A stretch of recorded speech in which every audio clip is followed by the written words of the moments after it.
Columbine in 1999 shattered America's sense of safety when 2 students opened fire, killing classmates and a teacher. Since then, tragedy has echoed in halls of learning.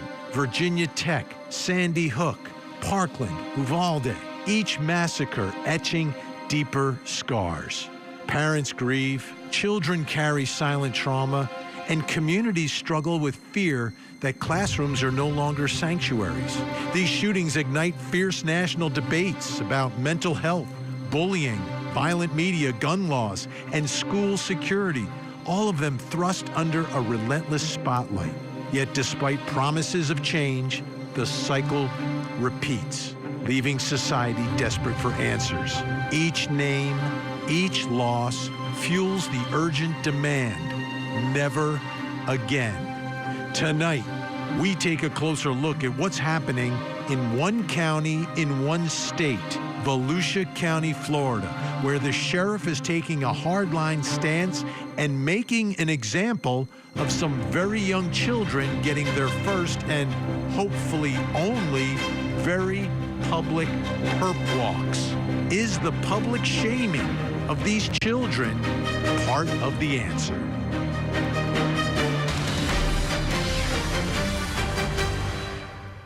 I'm Vinnie Politan. Welcome to Closing Arguments. We'll get to everything you just saw, but we have some breaking news tonight, some new developments in the case related to the assassination of Charlie Kirk.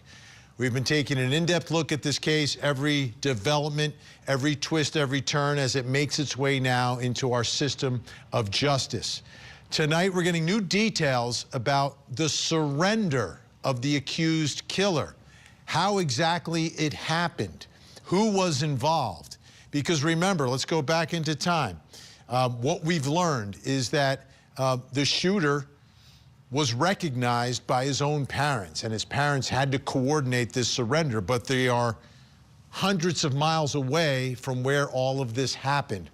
So tonight, for the first time, we're hearing from Sheriff Nate Brooksby, who is the Washington County, Utah sheriff, who is describing exactly how this occurred, what the issues were, and how they took into custody who was America's most wanted accused assassin. Let's take a listen. Obviously, we knew Charlie Kirk was assassinated at UVU in the afternoon. About a 33-hour manhunt ensued, and I was winding down for the evening. And at exactly 8:02 on the 11th, I received a call from a friend of mine who happens to be a retired detective that worked for me for many years. I didn't put that out there initially. I wanted to protect that individual as much as possible. Unfortunately, in the court documents, which is standard, he was referenced as a retired Washington County deputy. So I didn't put that out there. It was in the court docs. I was trying to protect even that information and just saying retired law enforcement in general. So I get a call from my friend, and his said, "Hey, how you doing?" Good. And it's not, he's been retired a few years. We'll call each other. It's not unusual for me to get a call from him or vice versa.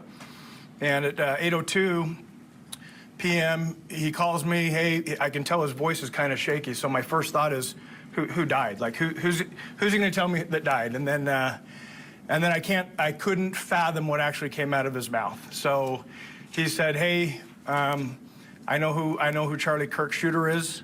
I know the family through religious association, and he's in Washington County now, and we're working on trying to get him to come in voluntarily." During that phone call, some information was provided about Tyler potentially having some suicidal ideations, was en route to a remote area of Washington County. The parents convinced him not to do that, and conveyed that they would stand by him and help him surrender peacefully. So at that point, that phone call was 1 minute and 41 seconds. I immediately called Sheriff Mike Smith in Utah County, who I knew was at the incident command in Utah County. So for about 40 seconds, I'm telling Sheriff Smith, "Hey, I'm confident we have the shooter in Washington County. We're working on getting him to come in and surrender at my office. We didn't have him yet, and after about 40 seconds, Sheriff Smith's like, wait, what are you talking about? So he was shocked, as I was, to hear the news. And so I repeated myself. He said, you know, how credible is it? I said, you know, I trust this guy that called me with my life. And I think it's time you need to get your people, the lead investigators, headed to Washington County. Within the hour, my friend drove Tyler and his parents to my office, where he was greeted by plainclothes detectives. So that was part of the deal. Is Tyler knew it was just inevitable with all the law enforcement pressure that his picture in the news, the gun on the news. He knew it was inevitable that he would be caught. He was fearful of a SWAT team hit on his house, or he was fearful of being shot by law enforcement. So part of the negotiation and getting him to bring himself in was that we would treat it as delicate and as soft as possible to make him feel comfortable to where he would show up at my office, and that's exactly what happened. So since we weren't the lead agency, basically it was about a 2.5-hour waiting in a room, not communicating with the suspect. Our job was not to interview, our job was just to get him here. So after about 2.5 hours, we ended up getting federal agents and state agents in, and some of my detectives were asked to go out into the community and secure 2 locations, so the parents' home and the apartment that Tyler was living in, along with the vehicle that Tyler was likely driving up at UVU. Incredible insight into how this all happened. You know, a lot of times we look at law enforcement and we don't see the human part of this, but to get that information, I mean, this was the most wanted person everyone's talking about, especially in Utah. And the sheriff gets the call at the end of the night, and then all the pieces have to go into play. A lot of fascinating parts of all of that. The one thing that really struck me was that he said that the accused assassin basically had reached the point where he knew he wasn't going to get away with it, because all these text messages and communications that he had immediately in the aftermath with his roommate/lover, to me, seemed to indicate that he thought he was getting away with it. Oh, I guess if I can get the gun, and then, like he had this plan, he thought he was going to get away with it, and then reality sort of set in that moment. And with his parents and the detective, the retired detective, helping coordinate all of this, he was brought in safely. The other thing that struck me was he was afraid of dying. He was afraid of dying. Well, he surrendered to a case that is now a death penalty case. Let's bring in our think tank. We've got him live in studio tonight. Criminal defense attorney, former prosecutor David Schnipper is with us. Criminal defense attorney Eklund Mercy, and criminal defense attorney, the man behind the glasses, Josh Schiffer. Great to see everyone tonight.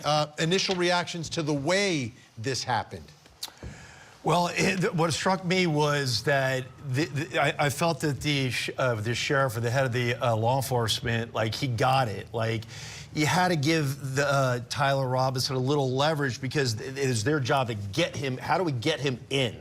So they kind of had to give in a little, be a little empathetic, play the game, get him in. And it seemed like the liaison, the person he knew that called him, I mean, hats off to that guy. But what I'm happy about is that, he didn't take the cowardly way out. Now Tyler Robinson's going to face the music. Utah's a death penalty state. It's actually a firing squad state. One of 5 states is a firing squad state.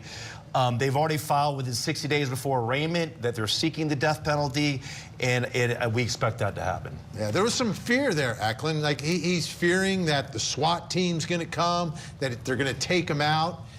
So that's why he decided, and I guess convinced himself that it was best to just surrender. Yeah, and the issue is the assumption is the SWAT team is from law enforcement. It could be from other forces. We do not know if there was a conspiracy. We do not know if this was a one-time thing. We do know that he was... Wait, I just want to hold you right there. What you're saying is, if there are others involved, they might want to take him out? Quite possibly. The issue is like, that's why it's an investigation. That's why, you know, nothing is written in stone. The fact that somebody turned themselves in doesn't mean that the case is done. It means that that's evidence that possibly he did it. But we do not know if he was the hammer or the hand. We do not know how far it goes. We do not know who else is involved. We do not know what, is this a scheme? Is this a plan? We have no idea. So how this is treated, how this is investigated is very, very important, because we don't know what else we could potentially prevent. You know, the other part of this, Josh, and, you know, law enforcement did a great job in collecting evidence, right? They say they've got DNA, et cetera, all the videos tracking all the movements. They got the images out there. But in the end, it was him, his parents, who surrendered. This wasn't a case where they figured out his identity. He had to come forward. You know who won and who solved this case was American values and good people like mom and dad doing what I can't even imagine. Bringing your child in, knowing that your child has admitted to something in Utah. This is a family that has strong American conservative values, knows about what happens to people that are murderers and assassins. Well, the governor told everybody. Yeah. The governor more than once mentioned that this was going to likely be a death penalty case. And the idea that this mother and father put what is most important, our whole community, in front of their son, counseled them, and then worked to very peacefully bring in the most wanted fugitive America has seen in decades without the assistance and the people trying to take credit. No, this was a young man who realized after talking with his family that the game was done. Yeah, let's take a listen to Jeff Gray, who spoke about the parents and the surrender. Robinson's father contacted his son and asked him to send a photo of the rifle. Robinson did not respond. However, Robinson's father spoke on the phone with Robinson. Robinson implied that he planned to take his own life. Robinson's parents were able to convince him to meet at their home. As they discussed the situation, Robinson implied that he was the shooter and stated that he couldn't go to jail and just wanted to end it. When asked why he did it, Robinson explained there is too much evil and the guy, referring to Charlie Kirk, spreads too much hate.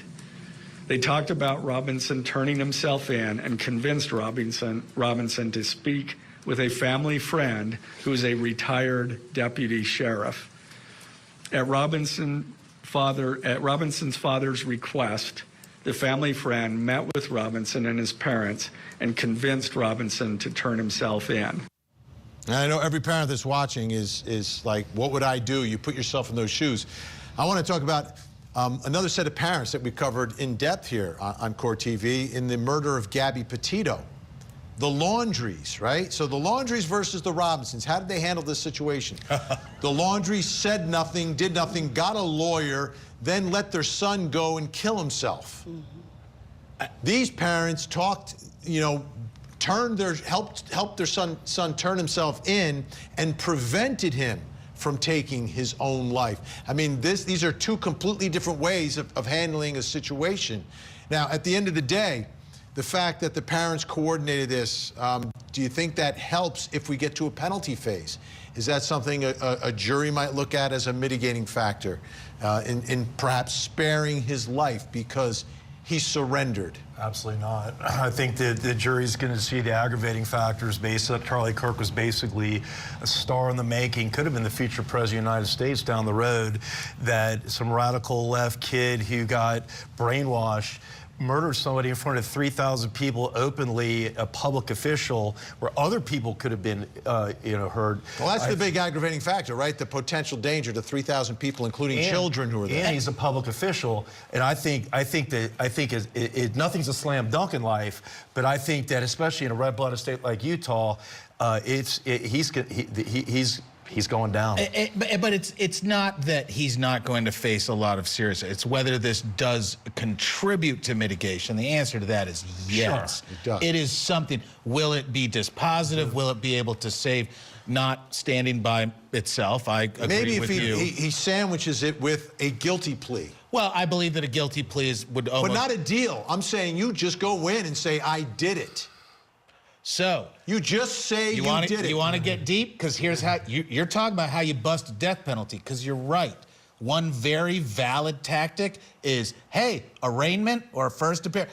I did it. I'm guilty. I absolutely shot and killed Charlie Taking Kirk. responsibility. Taking responsibility right now. And dare the state to put him up on death penalty, because you still need 12 people to agree. Right, right. And guess what? Parkland, he admitted it. When you have Unanimous. a victim that is potentially divisive, and in every death penalty case, I don't care who the victim is, you always go beat up the victim because it's part of defending a death penalty case. I don't care if it's Mother Teresa. You're going to go beat her up. Don't do it here. You say that, but guess what? Mr. Kirk, a lovely man, had some divisive positions, and many people could find his political position to be challenging. In Utah? Utah has some strong progressive values out there. It's a 40-60 state. Okay. Eklund, I'm not a mind reader, but I get a feeling you have something to say. Eckler's turn. I think that in order for this case, because at the end of the day, we want the victim to get justice. That means that you want the proper people or person who committed this crime to be held accountable. The issue is the moment you open up the gamer space, the dark web, the moment you that is evidence upon evidence. Those are hours and hours and hours. That is boxes upon boxes upon boxes. That is the difference between, murder is the unlawful killing of another with malice aforethought, either express or implied. You need to prove malice. You need to prove the intent. You need to prove that. That's going to take some time, but I believe that that's also going to uncover lots of things. There's more to this. That's what Eklund is telling us tonight. All right, Think Tank is staying with us. When we come back, we're going to talk about stopping a school shooting before it happens. Down in Volusia County, Florida, the sheriff there is doing something very different than I'm seeing anywhere else in the country. Is it the right call? We'll talk about that, plus coming up next hour. Tonight on Vinnie Politan Investigates, baby Emmanuel Harrow was reported abducted by his parents, but then they were arrested for his murder. His father was seen out searching with detectives, but the baby has never been found. Where is little Emmanuel Harrow? Tonight, we investigate. My two best friends were just murdered. Join me for a Court TV true crime series where we take you from the crime scene to the courtroom. Donna Adelson hates every piece of grass that Dan Marcel ever walked on. It's something that'll haunt all of us forever. It always seemed like he was covering or deceiving. This was a whole different level. Victim to Verdict with Ted Rowlands, a Court TV original series. Season premieres September 27th. Only on Court TV.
He said, "Okay, flash can, hold on, talk on him." Okay, flash can, gonna walk.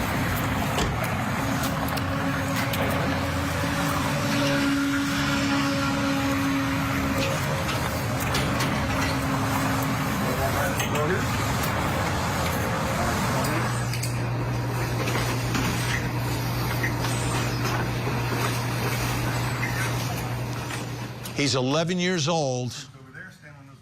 Hopefully, this is his only perp walk ever, but it's for real. It's happening down in Volusia County, Florida, where the sheriff has taken a hard line against some young accused offenders. This is reality. 11 years old.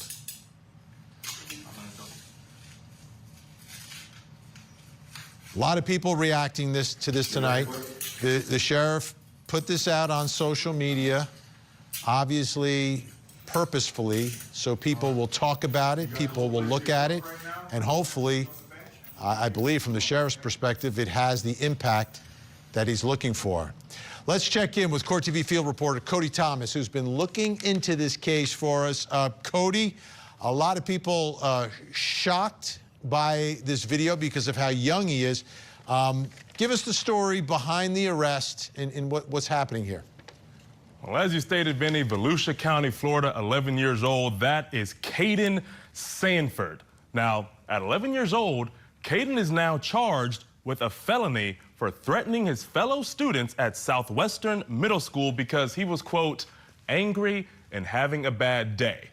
And because he was angry and having a bad day, he wrote out a kill list, a hit list on his desk. Now, the sheriff, of course, posting this on Facebook, on social media, he said, quote, along with this specific video, he said, if you're tired of this, imagine how the 99% of students, parents, teachers, and school staff are feeling. And I'm sure, Vinnie, as he stated, 99%, there are a lot of parents, teachers, other students feeling this way because having a bad day doesn't equal making a kill list or a hit list for your peers or your friends or your students who are at this school. Yeah, I mean, we've covered the story where we get this information after the fact. We say, why didn't someone do something? So I guess what the sheriff is doing something very, very public here. Now, there was also a 13-year-old arrested? Yeah, Vinnie, let's take a look at Derek Fontain's perp walk. All right, come on, Derek.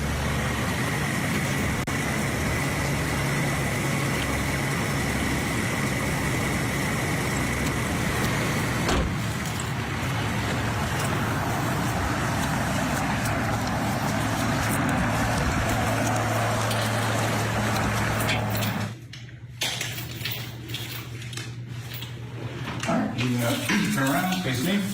Go ahead and have a seat on the bench.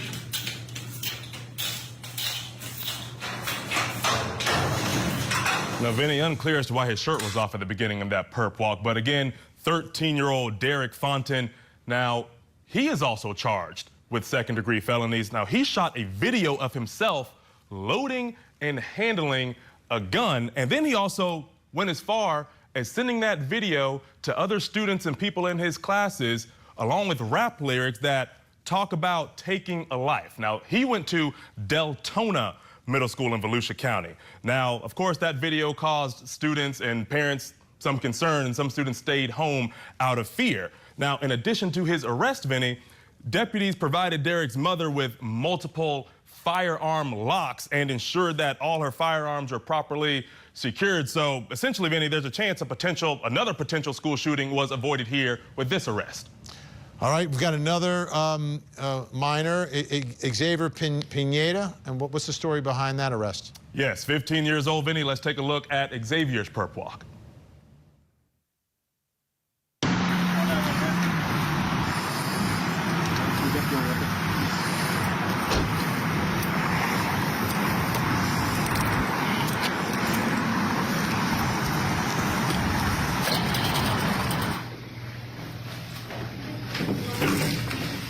Hands on the wall, up high.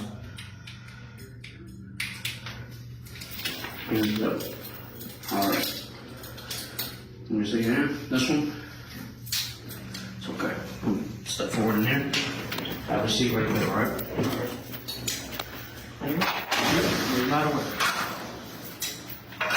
Now, Vinny, Xavier, 15 years old, attended Deltona High School. Now, what he did and why he was arrested and charged with second-degree felonies, he wrote a threat on his school laptop about bringing a gun to Deltona High School to shoot another student. Now, him writing this threat triggered what is called down there a gaggle alert. And gaggle is pretty much a student safety software that sends out an alert to school officials once the software detects potentially harmful or concerning content on school-issued devices. So it picked up on that threat. The school's resource deputy responded and detained Xavier before he even got on the bus to come home. Now, Pineda admitted to writing the threat, but he says he didn't mean it. He was just angry about getting picked on. But again, he's now arrested and charged with second-degree felonies. All right, and there's one more 13-year-old? One more young man, 13-year-old Jasper Cassell. Vinny, let's take a look at his perp walk. What's going on, young man? You okay? Okay, but we're gonna get you out, okay? All right. Turn. Okay, we're gonna walk this way, okay? All right. This way? It's gonna go this way, all right, buddy? What's your name? Jasper? Okay. I'm trying not to put them too tight because you have small wrists, okay? If I don't put them tight, you're gonna slip them. We don't want that, right? Good. All right, bud. Okay, we're gonna go ahead and we're gonna go in here. Just have a seat, okay? Yep, I'll fix those in a few, okay? Just have a seat, bud. So Vinny, 13 years old, a young man there, he was arrested because he drew a picture of an AR-15 style rifle on his desk at River Springs Middle School with the words, blank my school. You can fill in the blanks there. And wrote those words with a date and time. Now, Jasper also said he'd been bullied, but he didn't report it, said he was gonna take care of it for himself. But again, facing second-degree felony charges, Vinny. And the Volusia County Sheriff down there, he wanted to emphasize, you know, in those posts, in a statement on those posts, that bullying is a problem. It's a very real problem, but making these threats, these violent threats, is never the answer. All right, Cody Thomas, great reporting. Thank you so much. Let's bring back in our think tank, chomping at the bit. David Schnipper, Eklund Mercy, Josh Schiffer. Josh, I can sense from you have something to say. Hey, Deputy Volusia, whatever, he's a pro at bullying, knows lots about it, because he's a bully with a badge who basically just abused a bunch of legally incompetent children. Not that I'm excusing their behavior, because guess what? Little boys do the most incorrigible, stupid, insane things in the years. I drew thousands of guns. They also shoot up schools. That's part of the, I mean, that's what we're talking about here, So though. do we regulate 13-year-old boys or guns? Notice they left mom with gun locks because she couldn't control her kid. She didn't get arrested, and they left the guns in the home. They brought the kid and put him in jail. But mom and the guns? It's Florida. Everybody's got guns. You can go to Florida and buy guns at a gas station. America has guns because we have a Second Amendment. That's not the debate here. Go the to New debate York, here, wander around Manhattan, tell me how many guns you see not in the possession of the police. You see people, individuals walking around with open carry in New York? They don't show you their guns. Go look at gun possession. Oh my goodness, do we need to take them to New York? I'll go to Florida and New York. We'll film it as a special. Okay. What are your thoughts here? Because this is obviously controversial, number one. There's the specific deterrence, like a scared straight program for these kids, but there's also a level of general deterrence because everyone in their schools, everyone in Volusia County is going to be talking about this tonight. Well, what if they did this with the Eric Harris and Dylan Klebold back in April of 1999 in Columbine, and maybe it could have stopped it? Look, I think each one of those individually are a little different, but overall, I mean, this sheriff is not playing around. I mean, there's 47 school shootings that have happened so far in 2025. In the last 4 years, there was 80, 84, 85, 82 something. It's going up. It's increasing from even 7, 8, 10 years ago. So they're not taking any chances. This sheriff in Volusia County, where it's an hour and a half where I grew up, an hour and a half south, he's not playing. I know the Deltona area well. They're not taking any chances. I understand what Josh is saying, and I happen to agree with him somewhat. But, you know, you can't take chances sometimes. And so at the end of the day, if you're going to have a hit list, if you're going to have a specific date, video, I mean, you got to take this stuff very seriously. We just did the Charlie Kirk thing. We are at a very, very delicate and time of our life. But delicate, look at the slippery slope, because we also just saw AI, the Gaggle. Gaggle's a program. I'm familiar with it. It scans everything the kids are typing. We saw a computer program find something a kid wrote, interpret it the way the computer program did, and now that kid's in jail. Yeah. That is thought police. That is predictive arrest. That is criminalizing Oxford school thought. shooter drawing pictures that morning ends up killing people in his school, destroying lives. Nobody did anything. All right, so why don't you hire he was teachers literally and not drawing pictures. Oh my God, I can't. So here's the thing. The problem is that you kind of ruin 4 lives in the sense that your first go-to is jail. I didn't hear parents mentioned. I didn't hear an IEP mentioned. I didn't hear a psychologist mentioned. We have adults who have PTSD from being arrested for a simple speeding ticket. Now you put a child, 11 years old, and you record it for the world to see, and he's already been bullied. Now you gave his bully so much ammunition. That kid is going to have this on his back for the entire rest of his life. Hey, Eklund. They did that to all of the boys. For what? They are kids. They don't know any better. Instead of teaching them, you're putting handcuffs on them. Is it mutually and parading exclusive? them. It's not fair. Do you think those They kids deserve to be hurt? You mean to tell me that there's still bullies out? The bullies aren't being arrested, but the kids are? We don't even know the full story, and you're going to inflict PTSD on them? They're children. You're guaranteeing those kids come back. Exactly. You're getting them. 100%. You're getting them primed for prison. They know what it feels like. They know what the back of the car feels like. They know what the handcuffs feels like. They know the cold room in the prison feels like. They know what it feels like being talked to like an animal. God, my heart breaks for them. But the flip side is other kids will see that, and now they'll think. No, they won't. Oh, yeah, they will. No, they won't. They will a couple of kids is fine until it's not No, you're sacrificing incompetent children at the altar of fake public safety. Randomly. There was actual conduct. One kid's posting a video showing the actual weapon that he was going to use. And if his parents had enough money, you wouldn't have seen anything. Absolutely. And guess what? I don't know how much money you go look at the other kids, what they're drawing. Anything. You go look and see what the other kids are drawing. Go poll teenagers. Which one of you has ever wanted to burn your school down? Every single one of them. Which one of them's always been angry at a teacher? Not going to be This is ridiculous. This is criminalizing child brain. Central Florida, they're going to be the school shootings. It's a depressed place. It's just going to be a place where kids cannot be children. Children cannot get... The reason why we have age limits, the reason why is because they're children. The reason why they are you know, they can't be... But there are children that are shooting children. No, but here's the thing. Who's giving them the guns? Who's giving them the guns? Where did the state of Florida gives you a gun the moment you fall on the ground? It's guns everywhere. At that point, it's like at one point, you're going to have to... In Florida, you can only be charged adult at age 14 or over. So at least most of them are under that age. So they can... Let me ask you, do you really think that up. you can change the Second Amendment?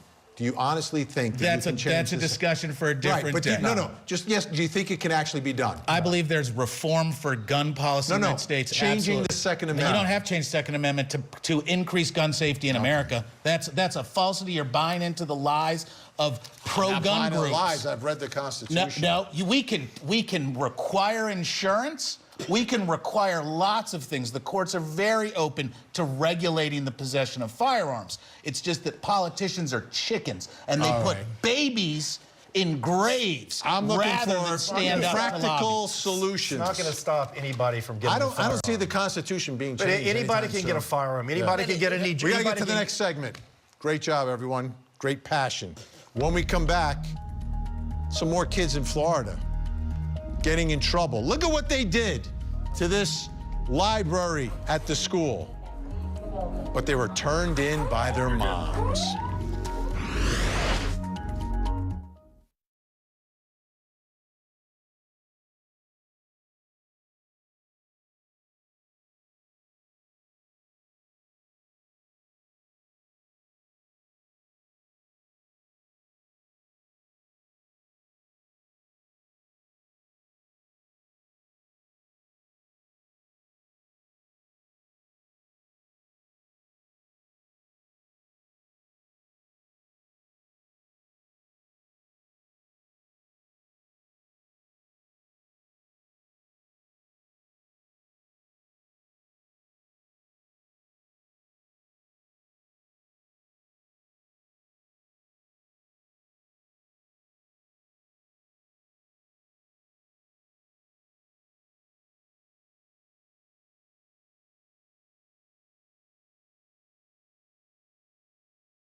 Freddie, you're good.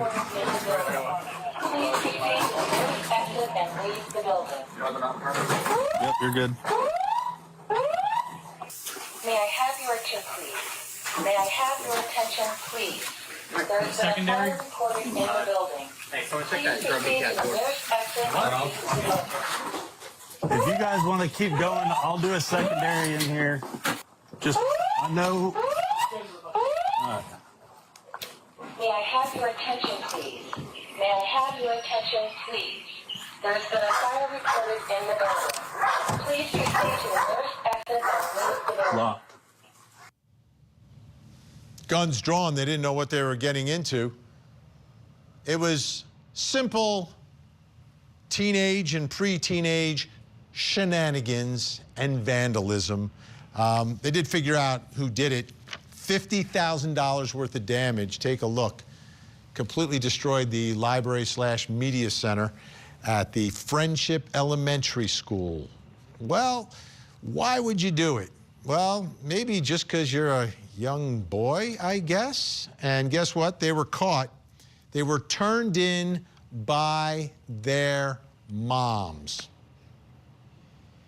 Mom turned them in. They went there during the day, then they came back at night to look at the damage and to cause more. They've been charged with 2 counts of burglary, 2 counts of trespassing on school grounds, criminal mischief, and theft. So, let's see if things have calmed down here. Let's bring back in our think tank. Live in studio, David Schnipper, Eklund Mercy, Josh Schiffer. What I like here are the moms stepping up and turning them in. Absolutely. Like, this is nonsense. Absolutely. I mean, props to the moms. These kids are going to be on a lot of probation, a lot of restitution. They're going to be a lot of bagging the groceries at Publix, paying all that back. I mean, it's incomprehensible that they would do that. I don't know what's wrong with them. I don't know what happened in their upbringing that they would do that and think it's funny or whatever. But at the end of the day, Josh looks like he's done it. It's not that I think he's done this. Yes, I have. I've done lots of horrible criminal things when I was a kid. $50,000 worth of damage? I don't want to say $50,000, but the 80s were really exciting. And back then, guess what? Little boys chemically, biologically, are incompetent monsters, and they can be talked into doing the dumbest things ever. Sure. Very easily. I agree. You were one, I was one. You got to fear your parents. Yes. You got to fear your parents. And if I had done that and I went your home, dad and mom would beat my ass. Not only that, but how many movies on Netflix, on Paramount, of kids that have damaged, that have TP, that have done all of these things? It's an American tradition to damage other people's property, practically. To do these things and then get, and be considered whatever in your high schools. So you can't have it on movies. You can't have it on that. I think that what they need to have is that to do that amount of damage, this didn't just pop up. These kids have been exhibiting things No, I'd say that could absolutely pop up. That ain't toilet paper. Yeah, no, and that's not the whole toilet papering or a neighbor. And you know that law enforcement estimates of damages is the first thing that they start lying on, because they'll tell you it was $100 million and it was $5. But here's the important part.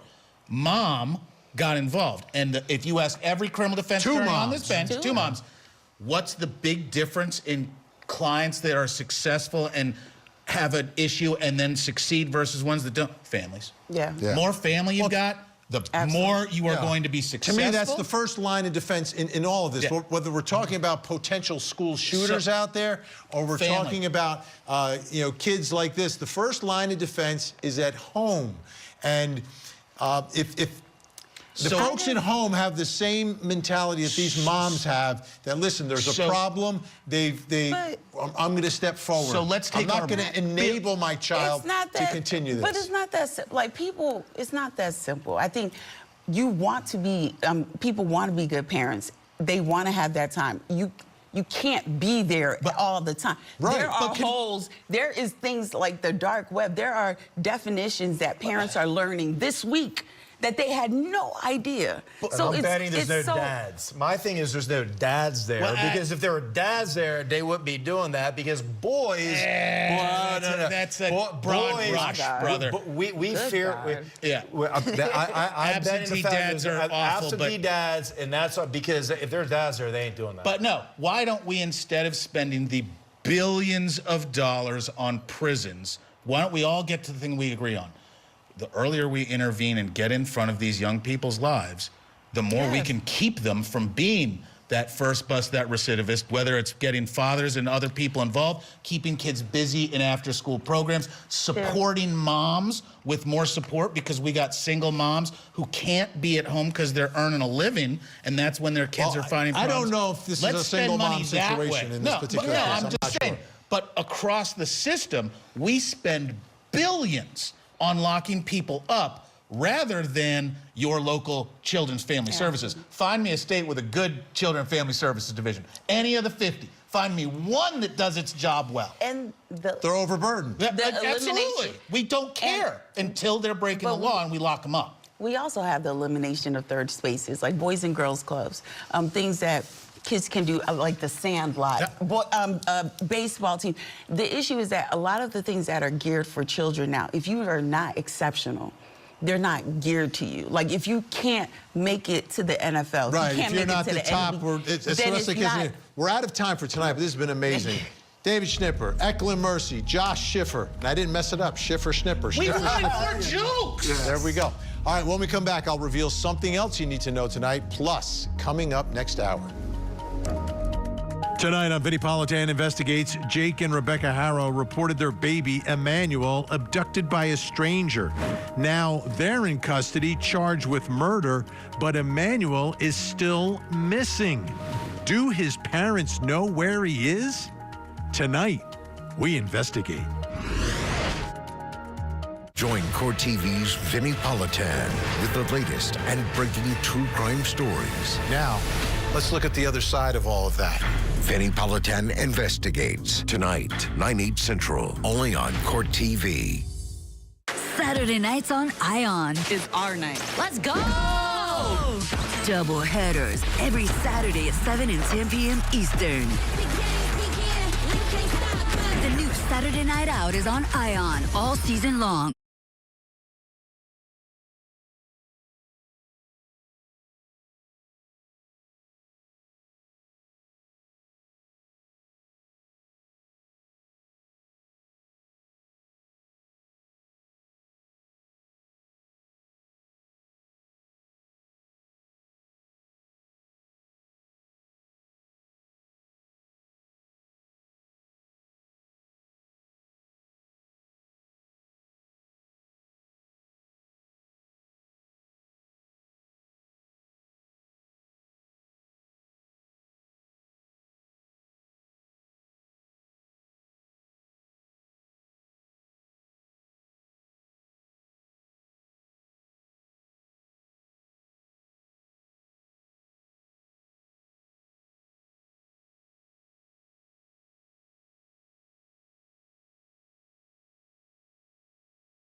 Time to reveal something else you need to know tonight. Let's take a look at the big board, and we've got a verdict in the tragic drive-by shooting and killing of a 4-year-old girl.